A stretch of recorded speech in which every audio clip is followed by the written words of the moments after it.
So hi everyone, today I'm speaking to Andreas Umland, and he's analyst at the Stockholm Center for Eastern European Studies, and he's based in Kyiv. Hello, Andreas. Hello, thanks for having me. So Andreas, I would like to hear your thoughts on the latest developments in Ukraine. So what is your opinion on the latest situation?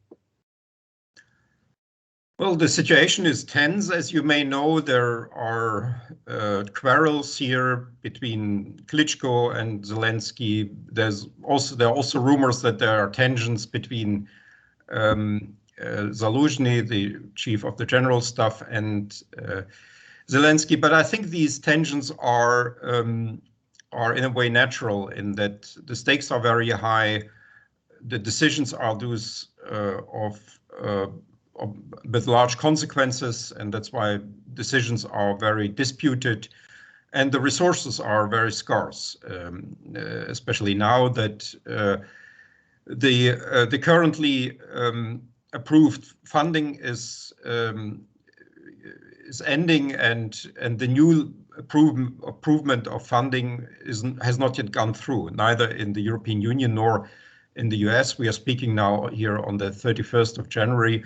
Maybe in the European Union, this will be decided tomorrow on 1st of February, but with the US now, actually, the picture is very unclear. And then there's the open question of the transfer of Russian funds to Ukraine, which is now heating up this discussion and which in a way could solve, at least for a certain time period, this issue. The funding issue, I guess, is now the most relevant one for Ukraine. So in terms of funding, do you think if Ukraine doesn't secure it on time, let's say the military aid as well, so do you think Ukraine will be have to negotiate with the Russians, or? Yeah, I mean, it looks like a logical conclusion. The problem with that is that negotiations are very unpopular here if they involve compromises by Ukraine, concessions in terms of territory, concessions in terms of sovereignty, continue to be very unpopular in Ukraine. If you look at the opinion polls, also the positions of the main political forces, the intellectual elite, nobody wants to make any concessions. So the question then is, what would you actually negotiate with Russia? And not even a ceasefire seems to be likely in these conditions. But on the other hand, indeed, if the funding problem here becomes actually prevalent, and if it's felt then in the economy, with salaries, with the funding of the army and so on, then the question will be what Kyiv then will do. But negotiations also look to me unlikely because they would, if Ukraine goes to make concessions, they could mean domestic destabilization in Ukraine, because you have a relatively large faction in Ukraine of hawkish politicians, political forces that would see any concessions towards Russia as basically treason, and they would be against that. And that's yet another reason why I don't think there will be actually any negotiations. Do you think that the recent clash between Zelensky and Zaluzhny might also have impact? Because it's like the worst time to have this happen now. Well, I mean, first of all, I would wait for more reliable information on what has actually happened and how deep the divide is. We have had information that there are tensions within the leadership since the beginning and even before the large invasion in 2022. And there are also reports of tensions within the general staff, tensions between the general staff and the presidential administration. And so there have been these reports constantly. And also, if you look at the 30 years of, or more than 30 years of Ukrainian independence, then you see these clashes as something rather typical.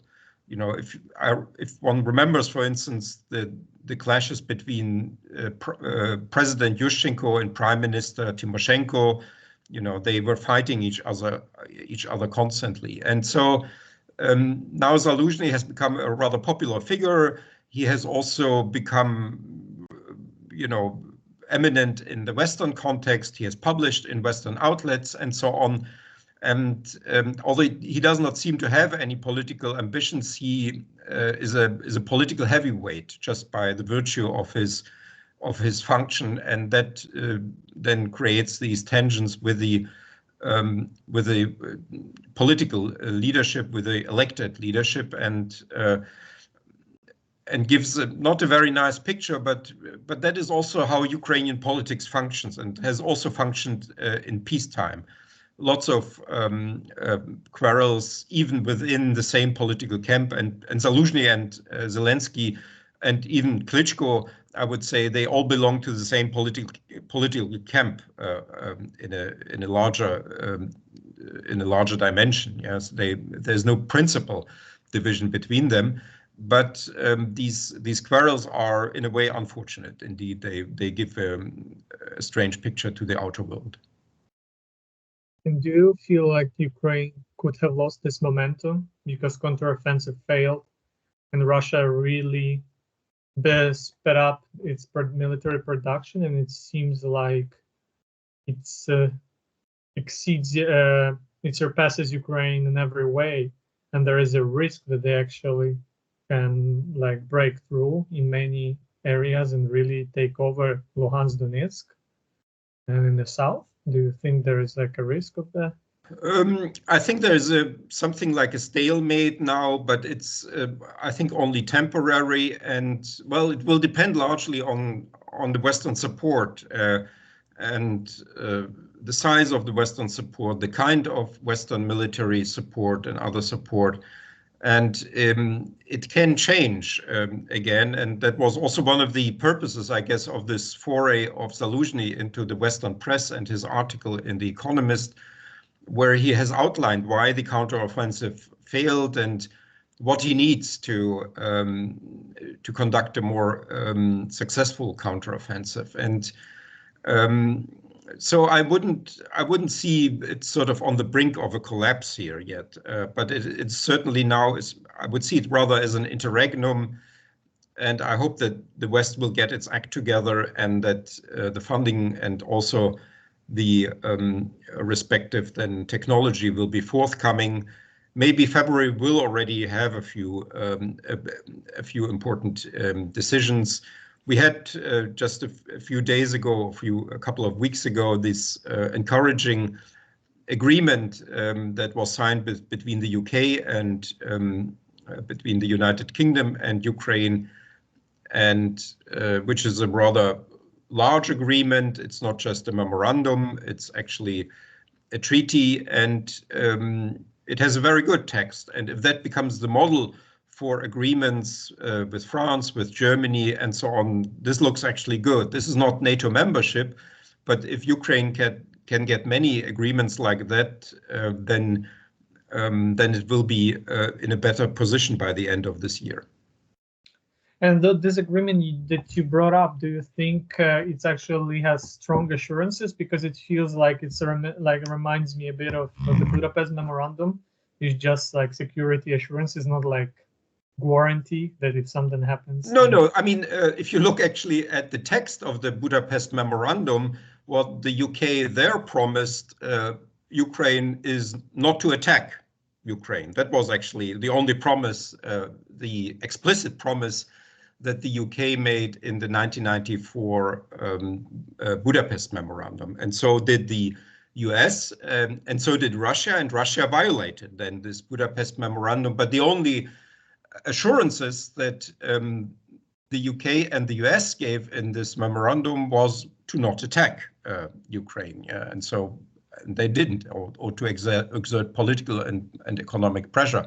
And Russia violated the memorandum, but there was, of course, back then an informal understanding that the UK and the US would support Ukraine in its strive for independence, but that was informal and was implicit. It was not actually in the text of the memorandum, which does not say anything about an alliance between Ukraine, the UK, and the US or something like that.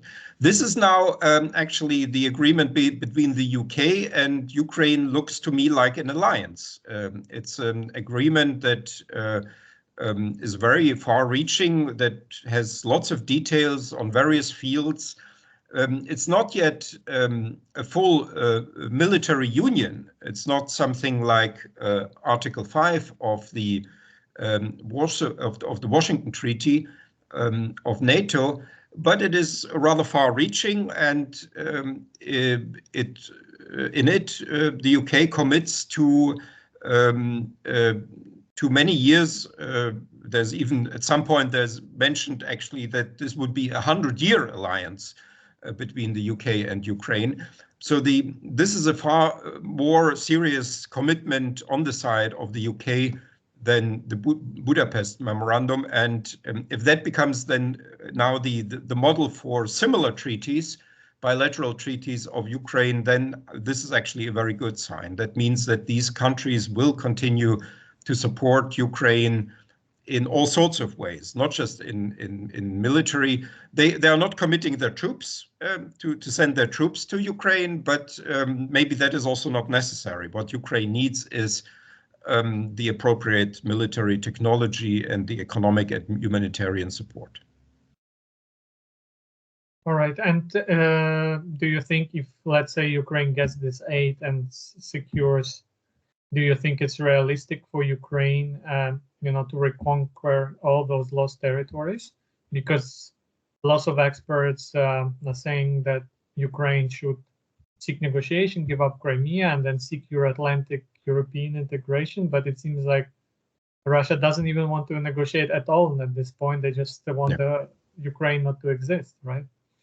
Yeah, the paradox thing here is that Crimea is the most cherished Russian acquisition since 2014, the most popular one. We know that the Russian population overwhelmingly welcomed the annexation of Crimea in 2014 and is still supporting it, but it's also the most vulnerable part of the annexed territory because it is difficult to supply. It depends on the Kerch Bridge and on the land connection between Russia and Crimea, and both of these targets, I think, will be hit in the future by Ukraine, and I also expect that sooner or later the Kerch Bridge will be destroyed, and sooner or later the land connection will also be made dysfunctional, if not cut off. So oddly, Crimea is maybe the cutting off of Crimea from supplies from Russia, maybe the easiest way to a Ukrainian victory, because then it will also be a big problem, domestic political problem for Putin if Crimea is de facto lost. You mean if these connections are cut, so it will be isolated, it will be easier for Ukraine to take over? But what if Russia, because I assume they have nuclear troops, what if they start to flex the muscle and threaten or use some tactical weapons? The problem with the nuclear, that is of course something discussed since the very start of the large-scale invasion in February 2022. The problem is that the stakes become then very high for Russia if Russia uses nuclear weapons, and there seems to be such a factor here that China is against the deployment of nuclear weapons and may have played perhaps even the crucial role in also preventing that, and also China may also be responsible that the Russian rhetoric concerning the use of nuclear weapons has gone down since 2022. And we still have these strange articles by people like Karaganov, who is actually threatening to bomb a Western country with a nuclear bomb. But this sort of official threats have gone down. And my suspicion is here that what China is actually fearing is not so much a nuclear escalation in Eastern Europe, and China may also not have much empathy for Ukraine and solidarity with Ukraine. On the contrary, but what China is perhaps fearing here is that if nuclear weapons will be deployed in Ukraine, then the countries around China will try to get nuclear weapons, perhaps even Taiwan. And China has problems with more or less sort of salient problems with most of the countries around it, border disputes and other tensions. And if countries like South Korea, Japan, the Philippines, and so on, Vietnam, see a deployment of nuclear weapons here, they may start thinking about their own weaponization. India already has nuclear weapons, but they may then also reconsider their political fortunes. And so far, this seems to be, that's a speculation that I'm here, that I have to say that I'm just wondering why China has seemingly come out against a nuclear deployment by Russia in Ukraine. So this usage of weapons of mass destruction is not so easy for Russia. I mean, and China is of course just one problem. The West would also change its stance if it comes here to a use of weapons of mass destruction. So that will be then a very different game for. It will be tragic for Ukraine, yes, but. It would be also a very different game than for Russia. We would be then on the verge of World War III. I see. And in terms of like Russia's ultimate objective, you feel like, because initially they wanted to denazify Ukraine, right, and make all this armament disappear, but now it seems like in the rhetoric that they use, they simply don't want Ukraine to exist, so they will push to the very end, it seems like. Yeah, I think it's actually difficult to figure out, what the exact position of the leadership is, because we get these different signals from different leaders and also from diplomats and so on, and. Certainly, the most preferred solution for Russia would be basically the Belarusification of Ukraine, and then the sort of de facto annexation, one could say, of Ukraine, something that Russia is also trying to do with Belarus since 1999, to create this union state and then de facto annex Belarus. But perhaps Russia would also be content with less and with just keeping some territory. Now we have simply the new constitution of Russia, which proclaims 5 territories, 5 regions of Ukraine as Russian territory. So that is already now fixed in the constitution, and it's not easily undone.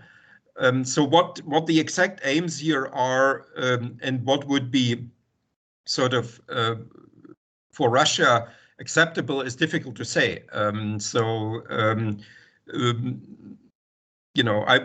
wouldn't dare to actually define that in ultimate terms. There is a program maximum, as I said, the Belarusification of Ukraine. Perhaps even annexation of all of Ukraine, or at least of southern, eastern, and central Ukraine, perhaps excluding western Ukraine. But perhaps Moscow would be also happy with less, but Kyiv will not agree to any, as I mentioned already, to any compromises and territorial or political concessions. And if there is, let's say, a regime change, internal revolt in Russia, do you think this will change the situation or not? Yes, I think it will change the situation because if we have domestic political change in Russia, I think it will be chaotic. The problem for Putin and his regime and his surroundings, the people around him, is that they have deinstitutionalized the Russian political system. So all of the institutions that are making on the surface up the Russian political system have lost their meaning. And it's not just the parliament and the courts and the government, but even the presidential office has been devalued by the strange presidency of Dmitry Medvedev, who was sort of president, but he was not really the ruler of Russia. Putin remained the ruler of Russia. And in particular, there's no succession mechanism. So there's no way to formalize the determination of a new leader. Elections are not there. There's no dynastic principle. There's no sort of clan structure, or I don't know, a higher council like in Iran, or a central committee as there used to be, which would decide these things. It's actually unclear how the regime would reproduce itself and how Putinism would function without Putin. And if Putinism then cannot function without Putin, then this will be the end of Putinism, and that will mean political chaos in Moscow. And this chaos, I think, will be an excellent opportunity for Ukraine to take advantage of this domestic turmoil and then regain its territories and finish this way the war. And talking about the elections in Ukraine, so far they are cancelled, right? I mean, they will not be held. So do you think overall it's a good idea or a bad idea? Well, it's something that is prescribed by legislation. It's also, by the way, something that you find in the German constitution. The German constitution also forbids elections in wartime, and in many other constitutions as well. It's an unfortunate situation in a way, but if you look at the opinion polls, elections wouldn't change much. Zelensky would be re-elected. The parliament would change in composition in terms of the parties, but it wouldn't change in terms of the political ideologies of the factions in the parliament. So you would have perhaps different parties with different names, but the basic political constellation would remain the same. So it would be, as they say, shilo na milo in Russian. So it would be just a few new persons and a few new labels, but in substance, elections, if you believe the opinion polls, would change very little. You think even those recent corruption scandals and this mobilization law that they might adopt, you think they would not change the balance? No, because the corruption problem is also a problem that the opposition parties have.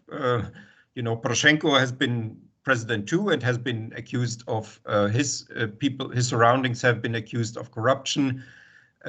Mobilization is something that opposition parties cannot simply exclude. So I think the Zelensky's party, the Servant of the People, would probably get much less than they got in the last elections, where they were sort of riding on the wave of Zelensky and then get this absolute majority. But the parties that would replace then the Servant of the People, they would be not much different in terms of ideology and the general political outlook. Maybe Poroshenko's party would get a bit more. Maybe there would be new parties. I don't know, people like Prytula or Klitschko may come forward as political leaders. Zaluzhny does not seem to have so far political ambitions. But even if these changes then in the personnel and in the labels would happen, it wouldn't change much in the ideological composition of the parliament and the government. Sure. Thanks, Andreas. Actually, I ran out of questions, and just I wanted to ask you if there's anything crucial that I didn't cover by my questions that you would like to mention. Yeah, no, there isn't anything important. Thanks. Thanks, Andreas. For answering my questions. Okay.